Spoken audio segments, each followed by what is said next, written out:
मेरा तो बड़ा सवाल ये है कि देवी सिंह भाटी जो उनका तो राजनीतिक करियर रहा है अब तक, उस पर थोड़ा हम दर्शकों को आप थोड़ा सा बताएं कि क्या उनका राजनीतिक करियर रहा है अब तक। देखिए, मैं 1977 को याद करता हूँ। देवी सिंह भाटी उस समय हमारे हीरो हुआ करते थे। मेरी उम्र, मैं 18 का नहीं था और देवी सिंह भाटी एकदम युवा थे और जनता पार्टी से कामरेड हरीराम खड़े हुए थे बीकानेर लोकसभा क्षेत्र से। तो 5 डागा बिल्डिंग महात्मा गांधी रोड पे जनता पार्टी का कार्यालय था, जहाँ मानिकचंद जी सुराना का ऑफिस हुआ करता था। और शाम को रोज़ वहाँ मार भीड़ लगती थी, पूरी सड़क बंद हो जाती थी एक तरह से। और देवी सिंह भाटी अपनी डिस्पोजल जीप में मिलिट्री की शाम को लौटते थे, बिल्कुल अस्त व्यस्त से, और हम लोग घेर के खड़े हो जाते थे और उनसे हम पूछते थे क्या हालात हैं गाँवों के, वोट हमें मिल जाएंगे क्या, क्योंकि उस समय इमरजेंसी हटी थी, इंदिरा गांधी के प्रति ज़बरदस्त रोष था। उसमें मतलब एकमात्र ऐसे युवा हमको दिखते थे कि जो देवी सिंह भाटी के रूप में। उसके बाद वो 80 का चुनाव खुद लड़े और जीते। 7 बार उन्होंने चुनाव लड़ा, 8 बार चुनाव लड़ा और 7 बार वो जीते, 1 बार सामाजिक न्याय मंच से जीते। और लगातार उनके स्वर विद्रोही रहे। उन्होंने अपनी हैसियत अपनी मुखरता के बदौलत बनाई। पार्टी में वो मंत्री भी रहे बाद में, और ऐसा माना जाता है भैरव सिंह जी के समय उनकी महत्वाकांक्षाएँ जागी भी, लेकिन वो किसी कारणवश कुछ संभव नहीं कर पाए, जैसे अभी सचिन पायलट के साथ था, लेकिन ऐसा कुछ कर नहीं पाए। लेकिन पार्टी में उनकी टकरार हमेशा चली है और भैरव सिंह जी के साथ भी रही है। तो वसुंधरा राजे जो जिसको वो अब नेता मानते हैं, उनके साथ भी टकरार रही है, क्योंकि 2003 के अंदर वो जब पार्टी छोड़ी तो उसकी कई वजह वसुंधरा राजे को पार्टी की कमान देना भी था। तो हमेशा, और देवी सिंह भाटी तो अपने क्षेत्र में तो हीरो रहे ही हैं और अजय माने जाते रहे हैं हमेशा से, इसमें दो राय नहीं है। हारना जीतना देखो राजनीति में अलग बात है। भैरव सिंह शेखावत मुख्यमंत्री रहते हुए भी हारे थे गंगानगर से, तो ये कई बातें हैं। और देवी सिंह भाटी हिम्मत क्यों हार गए मुझे नहीं समझ में आता। हो सकता है महेंद्र सिंह का नहीं होना उनके लिए एक उन्होंने अपने लिए एक नकारात्मक पॉइंट मान लिया हो। तो राजस्थान की राजनीति में देवी सिंह भाटी के हीरोइज्म को नकारा नहीं जा सकता, आपका कहने का मतलब? बिल्कुल नहीं नकारा जा सकता, लेकिन अभी इन दिनों वो जो उनकी जो भी हैसियत है वो डेमोक्रेटिक सिस्टम में बनी है, लेकिन अभी पिछले कुछ अरसे से वो डेमोक्रेटिक सिस्टम को ही नकारते रहे हैं। तो वो ये उस समय ये भूल जाते हैं कि अगर राजशाही होती तो वो एक बरसलपुर के छोटे मोटे ठाकुर हुआ करते थे, अन्यथा वो राजस्थान के कैबिनेट मंत्री बने, वो इसको भूल जाते हैं।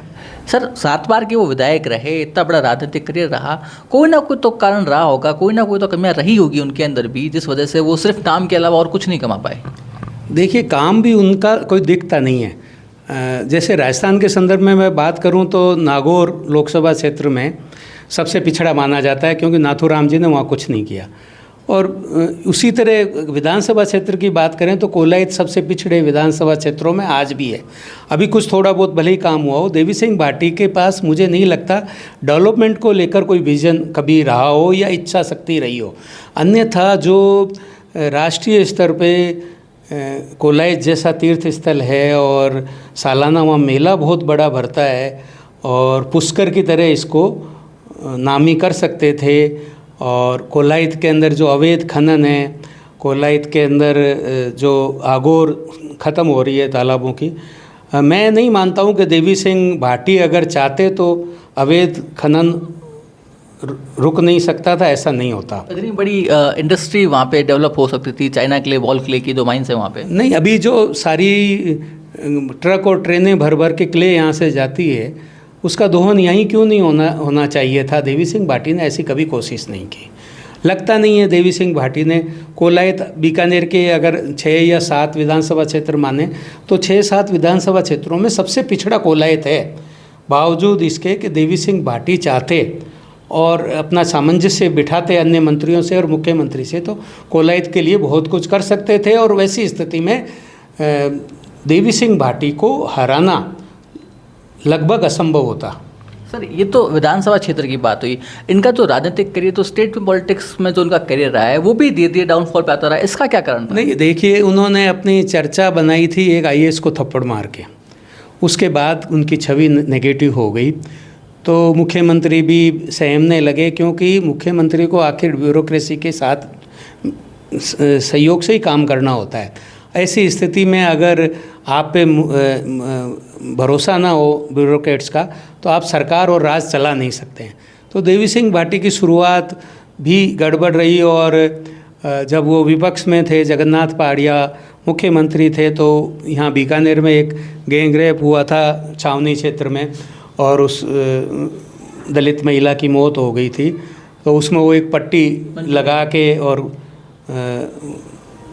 विधानसभा पहुंच गए थे। तो चर्चा में तो सबसे पहले उसी से आए, उसके बाद वो थप्पड़ कांड से आए थे। लेकिन अगर आप किसी नेगेटिव बात से चर्चा में आते हैं, तो आपकी बाद की जो राजनीतिक जीवन है उस पर उसका बड़ा असर होता है। आपकी एक छवि नेगेटिव बन जाती है। उसका खमियाजा भी देवी सिंह भाटी को पूरे अपने राजनीतिक कैरियर में भुगतना पड़ा। तो आपका कहने का मतलब है मुखरता ही उनके चर्चा का विषय रही?